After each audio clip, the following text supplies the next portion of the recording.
C'est le retour pour continuer. On va passer maintenant à la Côte d'Ivoire. La Côte d'Ivoire qui va organiser les élections législatives ce 6 mars. Quelles sont les forces en présence? Aujourd'hui, il y en a au moins trois. Il y a d'un côté le RHDP, le parti présidentiel, la machine électorale qui a présenté des candidats dans presque toutes les circonscriptions électorales du pays et qui espère avoir une très forte majorité pour aider le président Alassane Ouattara à réaliser son programme de gouvernement. Mais en face de lui, il y a d'abord cette coalition menée par le PDI et le FPI pro-Gbagbo qui se présente sous la bannière d'un mouvement EDS, cette coalition de présidents très habitués aux jeux politiques qui pourrait peut-être éventuellement faire mal. Et puis il y a également une troisième force, celle du COGEP, de l'ancien ministre de la jeunesse Charles Blé Goudé, mais également de quelques soutiens de Guillaume Soro qui ne se présente pas sous la bannière de son mouvement.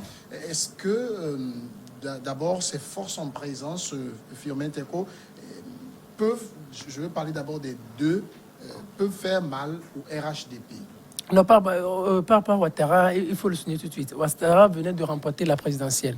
Donc la deuxième chose que Ouattara souhaite avoir, c'est remporter les législatives pour avoir une majorité confortable à l'Assemblée nationale et pouvoir bien gouverner jusqu'à arriver à faire ces 4 prochaines années à la tête de la Côte d'Ivoire. Parce qu'il sait que s'il n'arrive pas à avoir la majorité, ça va lui être difficile. Étant donné que peut-être lui-même, il se dit qu'il pourrait laisser le pouvoir après 2025. Donc s'il n'a pas la majorité, ça va lui être tellement difficile. Alors qu'avec la majorité, il pourrait arriver à asseoir un certain nombre de choses, à asseoir peut-être un nouveau processus de réconciliation nationale et mettre la Côte d'Ivoire sur les rails d'un climat beaucoup plus apaisé. Donc ceux-là qui sont en face, c'est sûr qu'il leur sera difficile d'avoir la majorité. Et ça va leur difficile. Bien sûr, Gbagbo va rentrer en Côte d'Ivoire. Bon, si il le souhaite vivement, puisque pour le moment, c'est juste des annonces, c'est sur papier. Gbagbo va rentrer en Côte d'Ivoire avec le PDC, l'ancien président, dont les deux vont vraiment mouiller le maillot pour avoir quelques députés. À cela, ajouter peut-être à la formation de Charles Blé Goudé et de Guillaume Soro,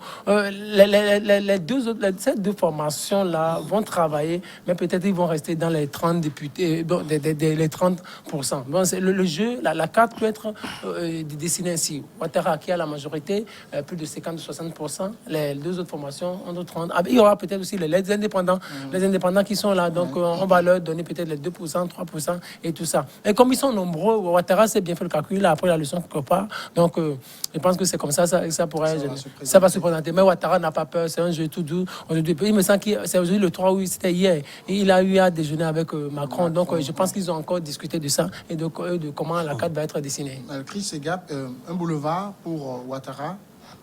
Pourquoi un boulevard? Ce ne sera pas comme les présidentielles, parce que vous savez, les présidentielles, les ténors ne s'étaient pas présentés, ce qui a fait que ça a été un boulevard. Et vous voyez, Ouattara a remporté haut les mains les présidentielles, mais ce n'est plus le même, schéma aujourd'hui. Ce n'est plus le même schéma. Vous savez, aujourd'hui, il y a au moins 3 forces en présence. Ces 3 forces-là, je crois que vous les avez citées, c'est bien. Il y a d'un côté Alassane Ouattara avec son RHDP, il y a les Gbagbo et le Bédier qui se sont mis ensemble. Mais en fait, à mon sens, il y a 2 poids lourds aussi. Tel est le cas que on prend Gbagbo et Bédier d'un côté et RHDP de l'autre. Parce qu'en principe, il y a maintenant ceux qui tournent autour de ces deux forces-là qui peuvent aussi racoler.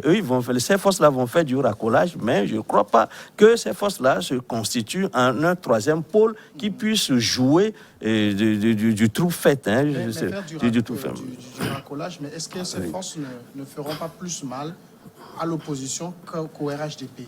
Oui, bien entendu, parce que peut-être que ce qui s'était passé, en fait, c'est que certains leaders de l'opposition ont refusé de rentrer dans les rangs, tout simplement parce qu'on ne les a pas choisis pour représenter tel ou tel parti dans telle circonscription. Donc, ils veulent la jouer solo, ce qui a fait qu'on a beaucoup d'indépendants. Et puis, il y a d'autres qui se présentent du côté de celui qui est en exil en ce moment, Guillaume Soro. Guillaume Soro. Et je crois que ces indépendants-là sont très nombreux, surtout dans les fiefs de Guillaume Soro. Ils se présentent pas sous la bannière de Guillaume Soro directement, de peur d'être disqualifiés, mais ils sont allés. Mais tout le monde sait que ce sont des partisans de Guillaume Soro. Et ceux-là peuvent avoir de bons scores, notamment au nord, parce que c'est là où Guillaume Soro s'est vraiment implanté. Et c'est ce qui peut faire mal, c'est ce qui peut faire mal à Alassane Ouattara. Mais je crois qu'Alassane Ouattara ne va pas se laisser faire parce que justement la partie Alassane Ouattara aussi est très présent dans cette partie. Vous savez que c'est de là que est partie cette rébellion, et cette rébellion qui est animée par qui, vous savez. Et je ne crois pas qu'aujourd'hui Alassane Ouattara veuille laisser le bout du gras à Guillaume Soro parce qu'il peut mettre en mal son plan. Et c'est peut-être là que Alassane Ouattara va se dire où je passe, où ça casse. Parce que si il dit que tel candidat doit passer dans tel circonscription électorale où Guillaume Soro est censé passer, je crois que ça ne va pas être acceptable et accepté. Et c'est peut-être là que peuvent venir des troubles. C'est ce que je craignais, moi. Parce que là, on peut avoir des troubles parce qu'on va parler de tel Afrodé, etc. Parce que ce qui est sûr, mon frère Teko l'a dit tout à l'heure, c'est que Ouattara cherchera à passer parce qu'il ne sert à rien d'être président si vous n'avez pas une majorité à l'Assemblée pour faire passer les lois, pour faire en sorte que votre politique soit exécutée. Si vous êtes président, mais vous n'avez pas la majorité. Et ce qui est sûr, c'est que Ouattara passerait absolument, et je crains que puisqu'il a la volonté de passer et qu'il doit passer pour qu'il puisse pour que cette Assemblée-là lui fournisse des conditions pour exécuter sa politique, ça peut susciter peut-être des troubles parce que il y a dans certaines circonstances il ne laissera pas faire et on parlera peut-être de troubles, etc. Ce qui peut faire que les gens peuvent venir dans la rue. Alors, Thierry, il y a, comme ça se passe dans tous les pays, vous avez le camp présidentiel qui est uni, RHDP, mais vous avez l'opposition, vous avez cette alliance PDCI, EDS. EDS, c'est les pro-Gbagbo, sauf que dans d'autres circonscriptions, le PDCI et l'EDS ne sont pas en alliance, mais s'affrontent. Est-ce que tout ça, ça ne va pas constituer ce que j'appelais tout à l'heure une aubaine, un boulevard pour Alassane Ouattara? Non, je ne crois pas, parce que le fait même que ces deux poids lourds de la politique ivoirienne se sont jetés dans cette campagne-là, je crois que déjà ça va jouer contre le camp Ouattara. Et aujourd'hui, le camp Ouattara est en difficulté. Beaucoup de choses se racontent sur ce camp-là. Je fais allusion donc à l'hospitalisation actuelle du Premier ministre Ahmed Bakayoko.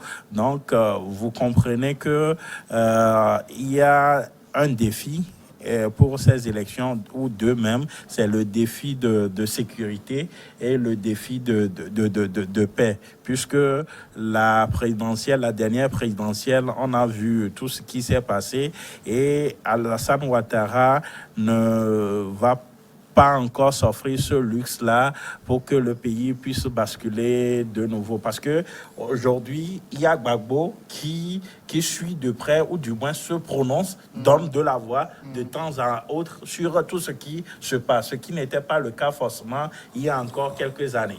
Pour cette campagne-ci, j'ai lu un message de Gbagbo, j'ai vu une vidéo de Bédier. Donc, Ouattara doit faire la part des choses pour que le pays ne bascule pas de nouveau. Vous avez vu que la dernière législative et les élections locales, il y avait eu tellement de cafouage où le pouvoir avait fait usage de force, il a forcé les choses pour gagner certains sièges. Cette fois-ci, si ils vont encore procéder de la sorte du moment où les deux poids lourds de l'opposition, je veux parler de Gbagbo et de Bédié sont dans la cause, ça peut créer encore d'autres problèmes. Parce que il ne faut pas perdre de vue que Gbagbo a toujours de l'estime chez beaucoup d'Ivoiriens.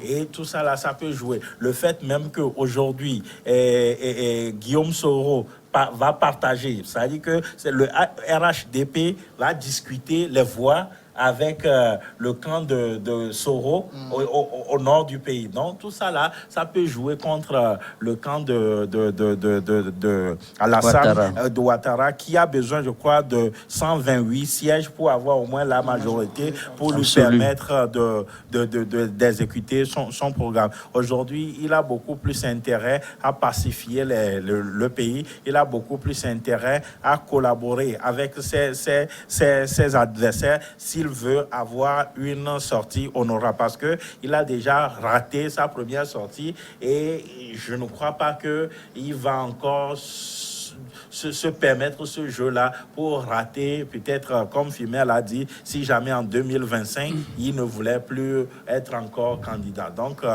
cette élection-là, on va suivre cela de très près, et le fait même, l'absence même de Bakayoko joue encore contre le camp de Ouattara, puisqu'on sait que c'est un monsieur, il harangue la foule, c'est un mobilisateur du camp de Ouattara. Et on ne perdons pas de vue de l'autre là, celui avec qui Gbagbo était détenu.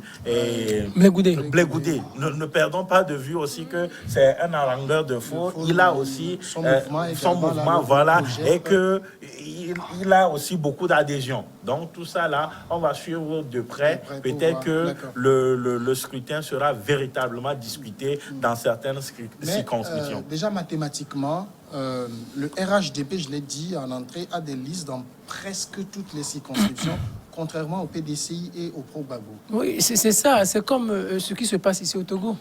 C'est une question de moyens, de stratégie. C'est comme ici au Togo, par exemple, lors des législatives passées, UNIR avait des listes dans presque toutes les circonscriptions. Même quand on se réfère aussi au local, ça a été comme ça. L'opposition n'a pas eu, je parle du Togo, l'opposition n'a pas assez de moyens pour pouvoir couvrir tout le territoire. C'est la même chose ici. Ici, bien sûr, celui-là qui est au pouvoir, bien sûr, les 16 anciens chefs d'État peuvent avoir un certain nombre de moyens, mais celui-là qui est au pouvoir, il a tout. Il a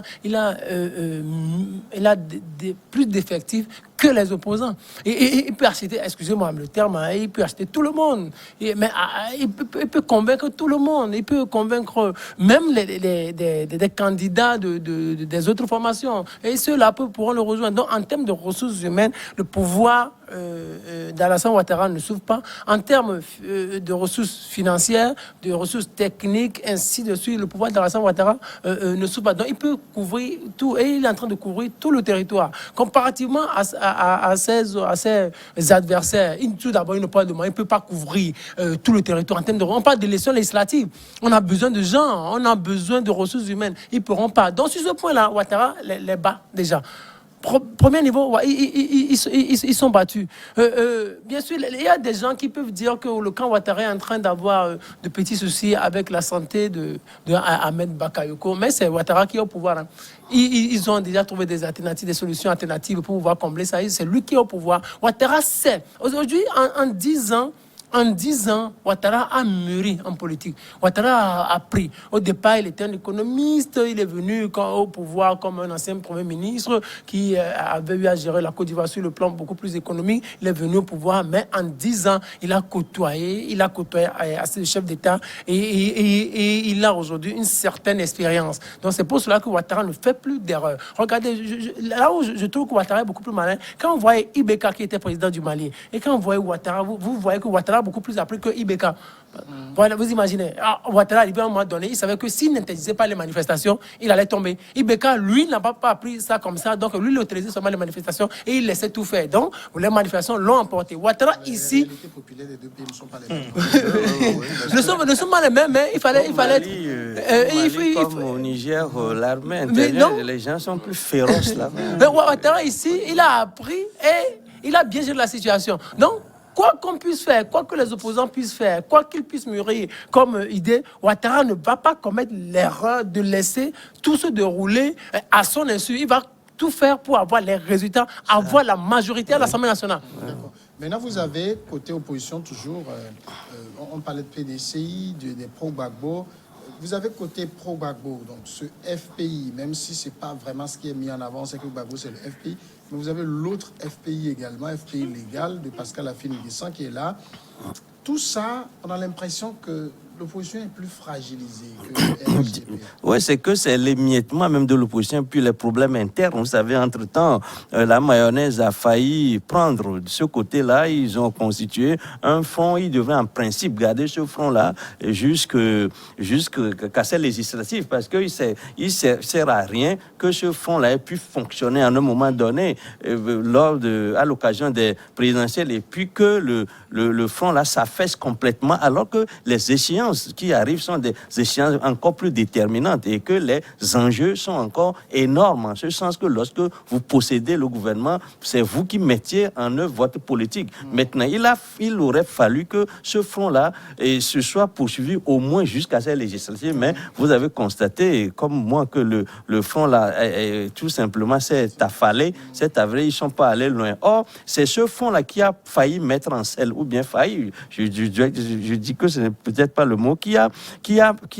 permis de mettre en selle au moins un début de rétablissement, de restauration de l'autorité de Affi-N'Guessan. Parce que c'est dans ce front qu'il a connu un petit épanouissement. C'est ce front qui lui a donné qui a encore allumé, qui lui a donné encore plus de visibilité, ce front-là a ramené dans le giron de l'opposition, tout simplement parce qu'il faisait l'opposition à sa façon. Ce n'était pas l'opposition que les Ivoiriens de l'opposition attendaient, parce qu'il paraît qu'il avait des accointances, une collusion avec le président en fonction, etc.